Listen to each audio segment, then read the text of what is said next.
마태복음 27장 15절에서 24절입니다. 마태복음 27장 15절에서 24절. 제가 가지고 있는 성경은 49페이지입니다. 우리 다 함께 찾으셨으면 함께 같이 봉독하도록 합니다. 15절에서 24절 같이 읽겠습니다. 명절이 되면 총독이 무리의 청원대로 제수한 사람을 놓아주는 전례가 있더니 그때에 바라바라 하는 유명한 제수가 있는데 그들이 모였을 때에 빌라도가 물어 이르되 너희는 내가 누구를 너희에게 놓아주기를 원하느냐 바라바냐 그리스도라 하는 예수냐 하니 이는 그가 그들의 시기로 예수를 넘겨준 줄 알미더라. 총독이 재판석에 앉았을 때에 그의 아내가 사람을 보내어 이르되 저 오른 사람에게 아무 상관도 하지 마옵소서. 오늘 꿈에 내가 그 사람으로 인하여 애를 많이 태웠나이다 하더라. 대제사장들과 장로들이 무리를 권하여 바라바를 달라 하게 하고 예수를 죽이자 하게 하였더니 총독이 대답하여 이르되 둘 중에 누구를 너에게 놓아주기를 원하느냐 이르되 바라바로소이다. 빌라도가 이르되 그러면 그리스도라 하는 예수를 내가 어떻게 하랴. 그들이 다 이르되 십자가에 못 박혀야 하겠나이다. 빌라도가 이르되 어쩌미냐 무슨 악한 일을 하였느냐. 그들이 더욱 소리질러 이르되 십자가에 못 박혀야 하겠나이다 하는지라. 빌라도가 아무 성과도 없이 도리어 밀란이 나르는 것을 보고 물을 가져다가 무리 앞에서 손을 씻으며 이르되 이 사람의 피에 대하여 나는 무죄하니 너희가 당하라. 어느 미국인이 프랑스를 여행을 떠났습니다. 그리고 프랑스를 돌아다니다가 어느 시골의 장터에서 싸구려 목걸이를 하나 구입해가지고 고국으로 돌아오게 되었습니다. 그는 세간에서 그의 목걸이를 보여줬을 때에 높은 세금을 매기는 것을 보고 깜짝 놀라서 이렇게 말합니다. 이거는 고급 품목이 아니라 싸구려입니다. 그때 세관원이 그에게 이렇게 말합니다. 아닙니다. 이거는 아주 고가의 품목입니다. 그러면서 세금을 가득 물고는 나왔습니다. 이 사람은 시골의 시장에서 싸게 산 이 목걸이가 하도 비싸서 그래서 이상해서 그것을 가지고 보석감정 전문가에게 찾아가게 되었습니다. 그리고 그 목걸이를 내밀었을 때에 감정가는 학대경을 가지고 한참 그 목걸이를 관찰하더니만 깜짝 놀라면서 이렇게 말합니다. 손님, 이거는 보통 목걸이가 아닙니다. 손님도 보시죠. 그리고는 학대경을 이 손님에게 주면서 이 반지 안에, 이 목걸이 안에 쓰여있는 글자를 보게 했습니다.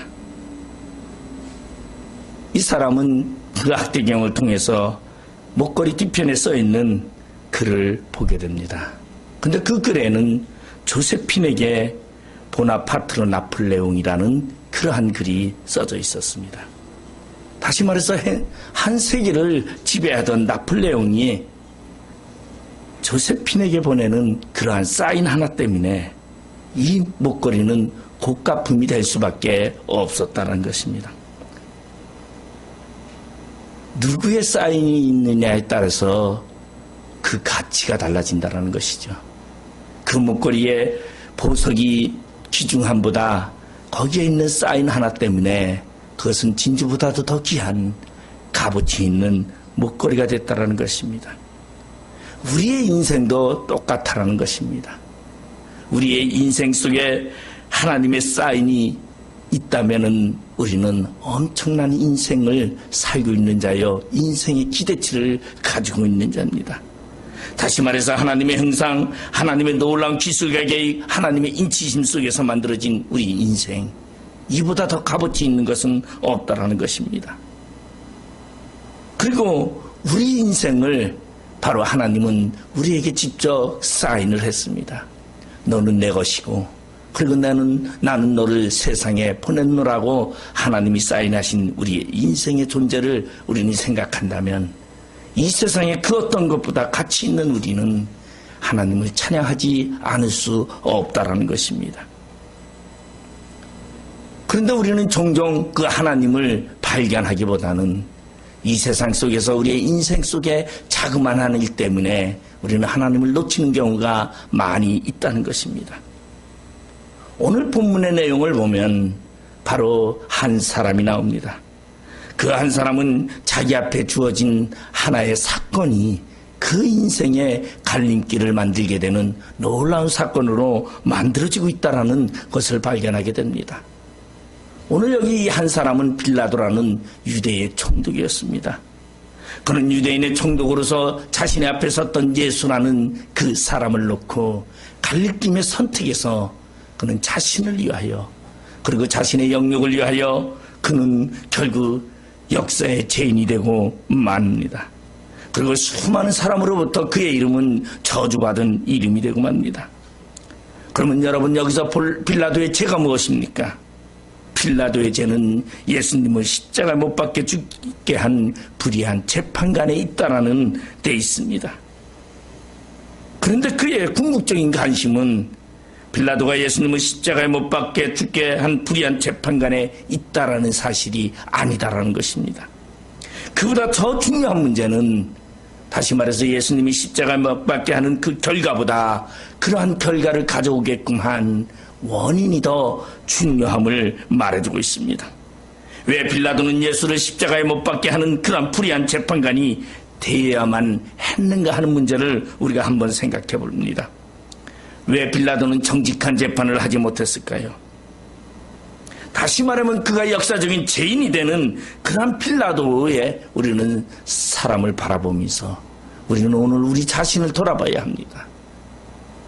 오늘 빌라도 앞에 있던 예수와 똑같이 우리 앞에는 예수님이 오늘도 서 계시고, 그리고 빌라도가 예수를 선택하지 못하고 그는 자신을 세상적인 지위와 자신의 영역을 택했던 것처럼 우리도 우리 앞에 있는 예수를 선택하지 못하고 세상의 유익을 선택한다면 우리도 똑같이 빌라도와 같은 그러한 실수를 저지르는 삶을 살 수밖에 없다라는 것입니다.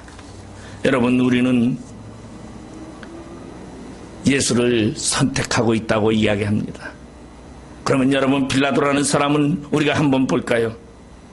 그 사람의 성품과 그 총독이었던 그 빌라도는 예수에 대해서 죄인이 아니었음을 고백하고 있습니다. 그래서 빌라도가 로마의 황제 가이사에게 보낸 빌라도 보고서라는 그러한 문건이 있습니다. 그 빌라도의 보고서에 보면은 빌라도는 예수에 대해서 이렇게 쓰고 있습니다. 바로 빌라도의 결론입니다. 십자가 옆에서 말한 말커스라는 그때 당시의 백부장, 로마의 백부장 이름이죠. 이 말커스가 고백했던 것처럼, 저는 진정으로 하나님의 아들이었다고 고백했던 것처럼 빌라도도 가이사에게 편지를 씁니다. 저는 진실로 나사렛 예수가 하나님의 아들이었다고 말씀드리고 싶습니다라고 빌라도도 편지를 써서 가이사에게 보냈습니다. 이 말은 다시 말해서 빌라도는 예수가 하나님의 아들이심을 알고 있었습니다. 그리고 그가 하나님의 아들이고 죄 없는 자임을 알고 있었지만 빌라도는 그 알고 있었던 거로 그친 것이 아니라 그 예수를 십자가에 달리게 내어줌으로 말미암아 그는 한 번의 실수가 그는 평생 죄인임을 인정하게 된 그러한 사건이 됐다라는 것입니다. 여기서 무엇을 말합니까? 빌라도가 예수가 죄 없다는 걸 몰랐다라는 것입니까? 아니다라는 것입니다. 예수님이 무죄하다는 것도 그 누구보다도 잘 알고 있었습니다. 나사렛 예수가 하나님의 아들이었다는 것도 알고 있었습니다. 그런데 왜 그는 예수를 십자가에 못 박게 죽게 했느냐는 것입니다. 그가 하나님을 몰라서 그랬습니까? 하나님의 말씀을 알지 못해서 불순종해서 그랬습니까? 그렇지 않습니다. 전승에 의하면 빌라도의 부인은 이 사건 이후에 초대교회의 열렬한 전도자가 되어서 예수 그리스도의 복음을 전하는 자가 되었고, 그리고 일부는 빌라도도 그도 교회에서 봉사했다라는 설과 그는 자책감에 죽었다라는 그러한 설이 있습니다. 물론 몰라서 방황할 수도 있지만 알면서도 그러지 못했던 빌라도, 오늘 우리는 어떻습니까? 우리도 하나님에 대해서 너무나 잘 압니다. 수도 없이 하나님의 말씀을 들었습니다. 그런데도 우리는 빌라도를 나무랄 수 없는 것은 우리도 똑같은 위치에서 빌라도와 같은 전철을 우리도 밟고 있다는 것입니다. 오늘 우리는 본문을 통하여 우리에게 향하신 하나님의 관심을 발견해야 합니다. 더 우리는 이러한 하나님의 선택의 조건을 우리는 알아야 합니다. 그러면 오늘 빌라도의 실수는 무엇이었습니까? 먼저 오늘 본문에 보면 11절에 앞절에 11절에 보면 예수께서 총독 앞에 섰음에 총독이 물어 이르되 내가 유대인의 왕이냐? 예수께서 대답하시되 내 말이 옳도다 하시고, 다시 말해서 예수가 빌라도 앞에 섰다라는 것입니다. 예수가 빌라도 앞에 섰다라는 것은 예수와 빌라도의 만남의 사건을 말해주고 있다는 것입니다.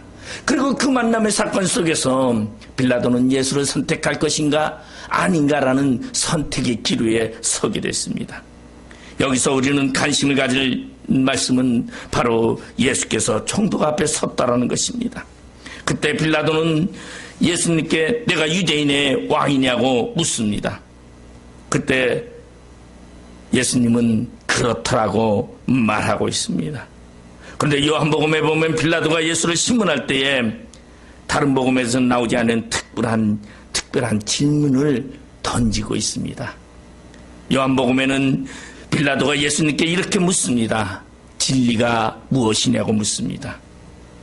여러분, 진리가 무엇이냐? 오늘 여기는 진리에 대해서 말하고 있지 않지만 요한복음 진리라고 말해주고 있습니다. 다시 말해서 예수는 진리라는 것입니다. 그래서 요한복음 14장 6절에 보면 예수께서 이르시되 내가 곧 길이요 진리요 생명이니 나로만 믿지 않고는 아버지께로 올 자가 없느니라고 말씀하고 있습니다. 오늘 빌라도가 예수님과 대면하는 이 중요한 역사적인 사건 속에는 진리를 선택하느냐 거짓을 선택하느냐는 그 갈림길에 있다라는 것입니다. 다시 말해서 그의 인생의 생가사를 결정하는 그러한 기로에 오늘 빌라도는 서 있었습니다. 빌라는 지금 무슨 생각을 하면서 무슨 관심을 가지고 예수를 바라보고 있을까요? 예수와 마주하고 있을까요? 예수님의 마음은 어떤 마음이었을까요? 그것은 진리이신 예수께서 총독 빌라도 앞에 서 계시다라는 그러한 사실입니다. 진리이신 예수님께서 말씀하시면서 하나님의 아들이신 이 예수님은 바리새인과 사두개인 같이 아니하고 그는 병약하고 그리고 병자들을 곤치시고 그리고 많은 사람들에게 많은 도움을 주고 그리고 바다를 잠잠케 하는 자연을 다스리는 그러한 진리 되신 그 예수님이 바로 빌라도 앞에 서 계셨다는 것입니다. 그런데 빌라도는 그 예수를 발견하지 못했습니다. 진리이신 그 예수를 발견하지 못하고 그는 고민하게 되었습니다. 진리를 몰랐던 것은 아닙니다. 알지는 알았지만 내가 진리를 선택할 것인가 아니면 내가 기회를 이 땅에서 내가 있어야 하는 어떠한 나의 삶의 행복을 차지할 것인가 빌라도는 아마 고민했던 것 같아요. 아마 이 기회는 인생의 절대적인 기회였을 것입니다. 그런가 하면 동시에 돌이킬 수 없는 그러한 사건이었습니다. 만약에 여러분 앞에 예수님이 서 계신다면 우리 주님이 서 계신다면 과연 우리는 주님을 선택하겠습니까? 아니면 나의 이 땅에서 행복을 선택하겠습니까? 아브라함은 75세에 하란에서 그를 찾아오신 하나님을 만났습니다. 그에게 찾아오신 하나님은 그의 인생의 기회였습니다. 다시 말해서 믿음의 조상으로서 새로운 삶과 새로운 역사를 만드는 시작의 꿈을 이루는 그러한 시작이었습니다. 그런가 하면 모세는 미디안강에서 타지 않는 떨기나무 불꽃 가운데 찾아오신 하나님을 만났습니다. 그는 자기를 찾아오신 그 하나님 앞에 신고 있던 자기 신을 벗고 그리고 맨발로 서서 하나님의 부름에 응답했다라는 것입니다. 그런가 하면 신에게 사도 바울은 다메섹에서 예수님을 만나게 됩니다. 두 눈을 보지 못하고 거꾸로 지면서 자기를 핍박했던 그 나사렛 예수를 만나게 됩니다. 그때 그는 예수가 누구신가를 묻습니다. 그때 예수, 주여 당신은 누구시나이까? 예수님은 바울에게 나는 내가 핍박하는 나사렛 예수라는 그 말을 듣고 그는 다시 질문을 합니다.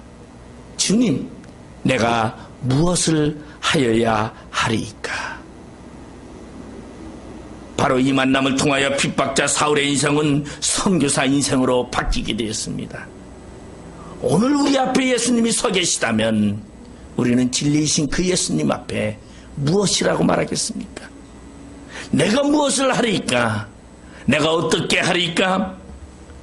정말 우리는 그 선택의 길 위에 설 수밖에 없다라는 것입니다.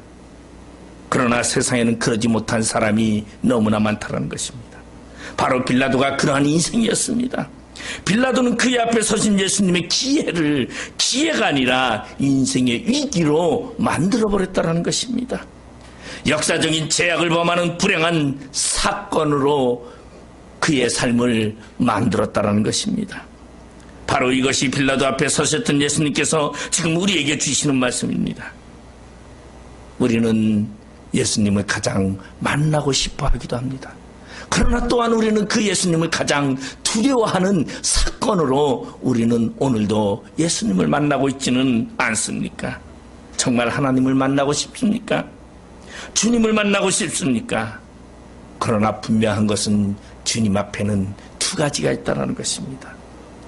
만남은 복과 심판이 공존하고 있다는 것을 우리는 알아야 합니다.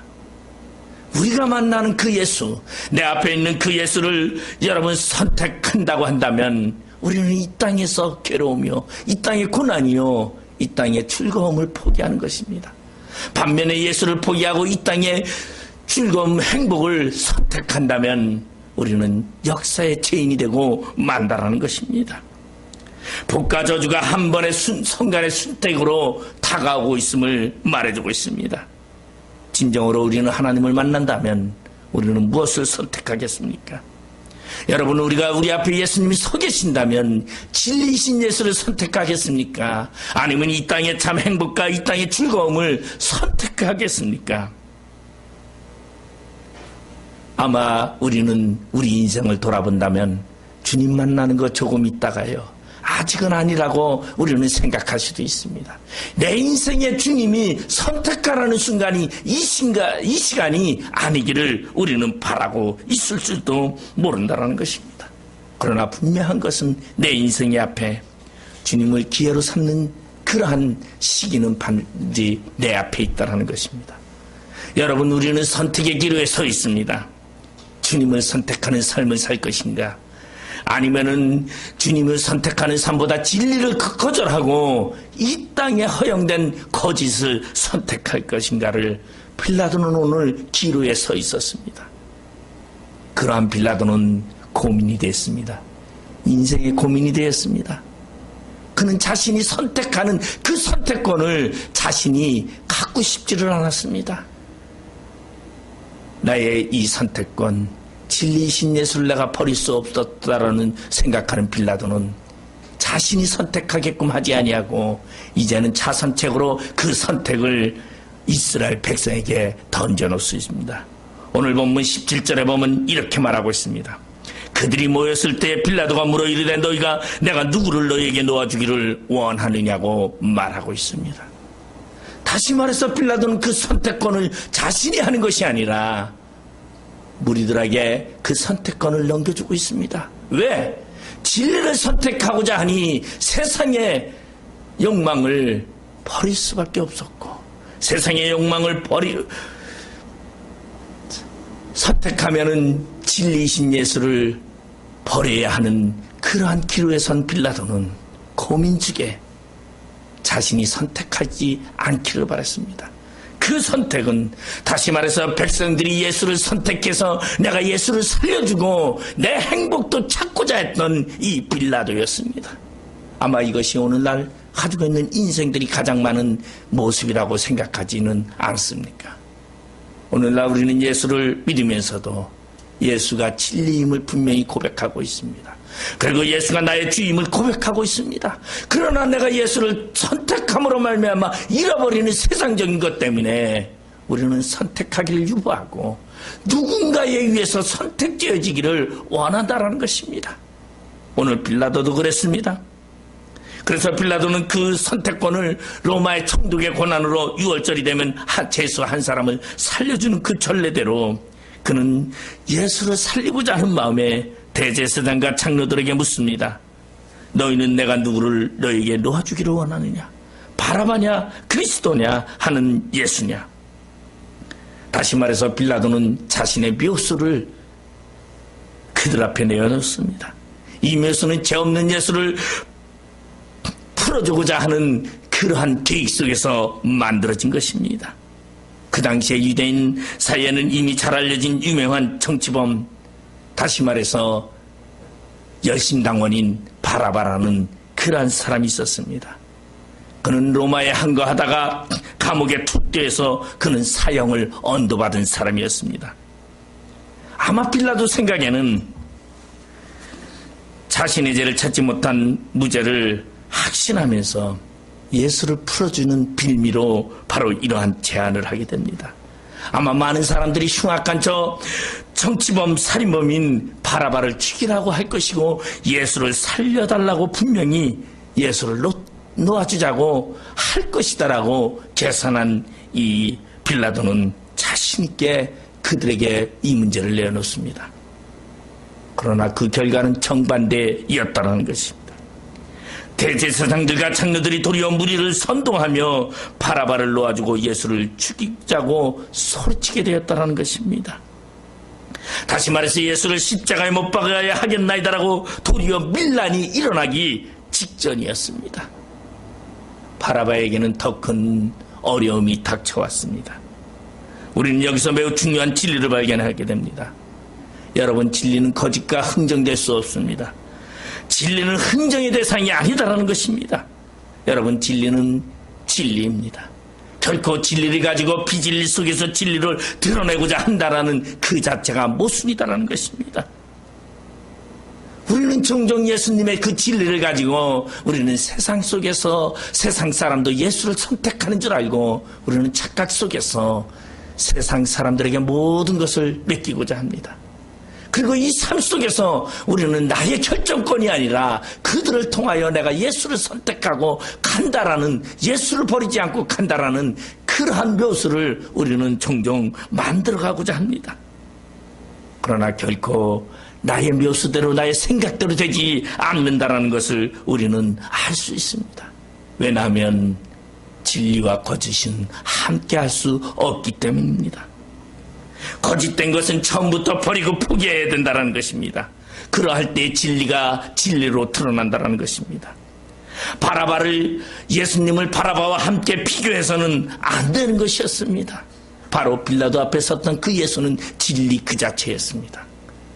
그러나 바라바를, 거짓인 바라바를 진리신 예수님과 비교하여 예수를 살리고자 했던 이 빌라도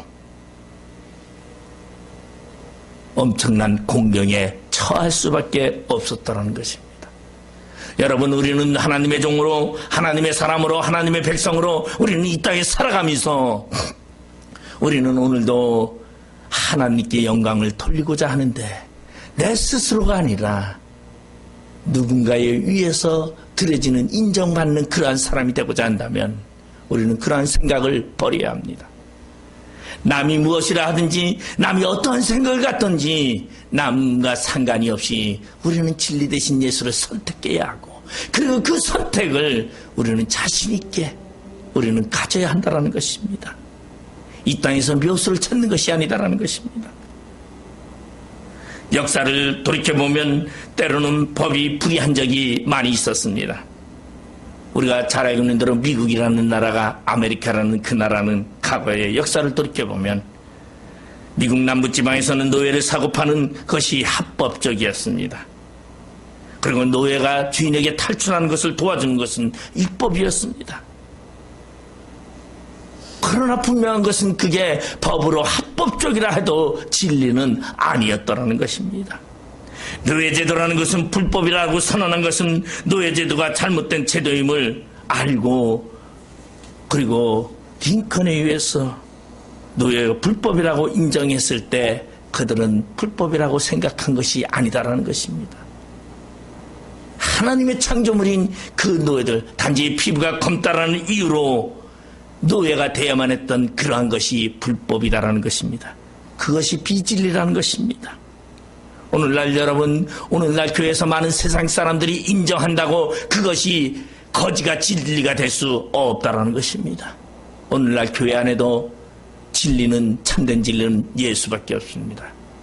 세상에 많은 사람들이 인정한다고 교회 안에 있는 거짓이 진리가 될 수 없다라는 것입니다. 상황에 따라서 상대적으로 변하는 것이 아니다라는 것입니다. 여러분, 진리는 흥정의 대상도 아닙니다. 진리는 언제나 진리입니다. 진리는 처음서부터 끝까지 참입니다. 그 진리이신 예수님, 그 예수님은 우리에게 있어서는 세상의 그 어떠한 기준, 그 어떠한 법, 그 어떠한 것도 예수를 버릴 수 없다라는 것입니다.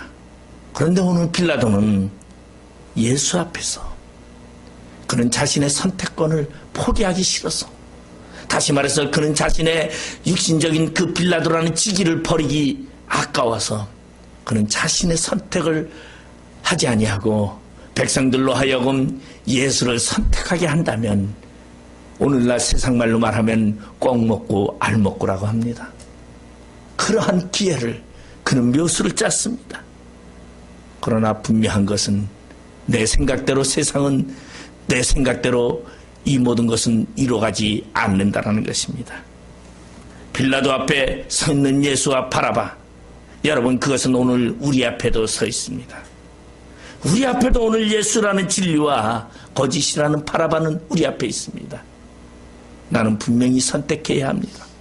그런데 그 선택을, 내 생각에는 모두가 바라바를 거짓이라고 할 것이니까 그들로 하여금 거짓을 선택하고 나는 세상의 복도 하늘의 복도 함께 얻겠다고 생각한다면 잘못된 것입니다. 오늘날 한국교회가 이렇게 타락하게 된 이유가 무엇입니까? 바로 진리이신 예수를 선택하기보다는 세상의 것도 버리지 않고자 하는 그러한 계획 속에서 만들어진 교리 속에서 오늘날 우리는 예수를 거짓으로 몰아가는 경우가 있다는 것입니다. 여러분, 예수 그리스도의 복음을 택하는 그러한 자가 되시길 바랍니다. 자선책이 아니다라는 것입니다. 우리에겐 가장 먼저 예수가 나의 조건이요 진리임을 우리는 고백해야 합니다. 결국은 빌라도는 백성들에게 선택권을 주어줬고 그 선택되어진 백성들의 이유 때문에 그는 진리를 버렸다는 것입니다. 예수를 버리게 됐다는 것입니다. 오늘 본문 24절에 보면은 빌라도가 아무 성과도 없이 도리어 밀란이 나려는 것을 보고 물을 가져다가 무리 앞에서 손을 씻으며 이르되, 이 사람의 피에 대하여 나는 무죄하니 너희가 당하라고 말하고 있습니다. 빌라도는 그 계획 속에서 성과를 이룰 줄 알았는데 아무 성과도 없었다고 합니다. 그리고 빌라도는 도리어 밀란이 나르는 것을 보고 그는 이제 어찌할 수 없어서 돌이킬 수 없는 그러한 생각 속에서 그는 예수를 내어줄 수밖에 없습니다. 예수가 죄가 없음을 알면서도 그는 예수의 그 죄값을 자신이 받는 것을 두려워하며 도리어 손을 씻으며 너희들이 이 죄값을 받으라고 핑계하는 빌라도를 우리는 바라볼 수 있습니다. 빌라도가 왜 불행한 인간이 되었고 역사적인 죄인이 되었습니까? 그 이유는 딱 하나, 진리를 외면했다라는 것입니다. 진리를 외면하고 예수를 내어줄 수밖에 없었기 때문에 그는 예수가 죄 없음을 알았습니다. 하나님의 아들임을 알았습니다. 그러나 그는 그 예수를 버렸다라는 것입니다. 여러분, 우리는 오늘 예수 그리스도를 버리고 바라바를 택하고 있지 않는지 우리는 생각해 봐야 합니다. 오늘 빌라도는 그랬습니다. 바라바를 놓아주고 예수를 채찍질하여 십자가에 못 박히게 넘겨주었다고 말하고 있습니다. 그래서 26절에 보면 이에 바라바는 그들에게 놓아주고 예수는 채찍질하고 십자가에 못 박히게 넘겨주니라. 자기의 생각과 자신의 방법과는 영 다른 행동이 나오게 되었습니다. 왜? 진리를 선택하지 아니한 결과였습니다. 여러분, 우리는 이 세상에 살아가면서 우리는 어떠한 역경 속에서도 우리는 진리를 선택하는 그러한 자가 되어야 합니다.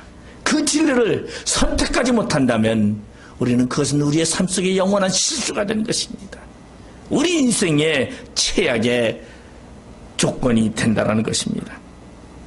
빌라도이신 진리신 예수가 죄 없음을 알고도 예수를 포기해버린 것입니다. 왜 진리를 버렸습니까? 왜 빌라도가 예수님을 포기했는지 오늘 말씀에는 결론은 없습니다. 그러나 분명한 것은 저와 여러분의 인생 앞에도 예수님의 서 계십니다. 우리는 오늘 그 예수님을 포기하고 있지는 않습니까? 나는 그분을 알면서도, 그분의 말씀이 진실임을 알고 진리임을 알면서도 우리는 세상 것 때문에, 내가 세상에서 가져야 하는 그 존재 때문에 우리는 포기하지 않습니까? 오늘 빌라도는 예수를 놓아주려고 무척 애를 썼습니다. 그때 무리들이 소리를 칩니다. 오늘 본문에는 나와 있지 않지만 요한복음 19장 12절에는 무리들이 빌라도에게 이렇게 외칩니다. 예수를 놓아주면 가이사의 황제의 충신이 아니다라고 말하고 있습니다. 그러나 당신이 예수를 죽이면 가이사의 충신이다라는 이 말 때문에 그는 올무가 되었습니다. 자신의 장깨가, 자신의 묘수가 올무가 되어서 진리이신 그 예수를 버리게끔 됐다라는 것입니다. 오늘날 예수를 의지하면서, 예수를 믿고 따라간다고 하면서, 예수 앞에 충성 다한다고 하면서 우리는 살아가고 있습니다. 그런데도 세상 것 때문에 우리는 묘수를 오늘도 내놓고 있습니다. 그 묘수가 나의 올무가 돼서 내가 진리를 버리게 되는 그러한 사건이 다가옴을 우리는 발견하지 못한다는 것입니다. 이 말은 다시 말해서 정치적인 욕망을 가진 그 빌라도에게 가슴에 꽂히는 비수와 같은 소리가 그에게 다가왔습니다. 이 한마디 때문에 그는 서둘러 진리이신 예수를 버리고 말았습니다. 빌라도는 진리를 위해서 산 사람이 아니었습니다. 그는 정치적인 욕망과 출세를 위해서 산 사람이었습니다. 그렇기 때문에 그는 진리이신 예수를 헌신짝처럼 포기하는 사람이었습니다. 여러분, 우리는 진정으로 예수를 붙잡고 그 예수를 선택하는 자가 되시길 바랍니다.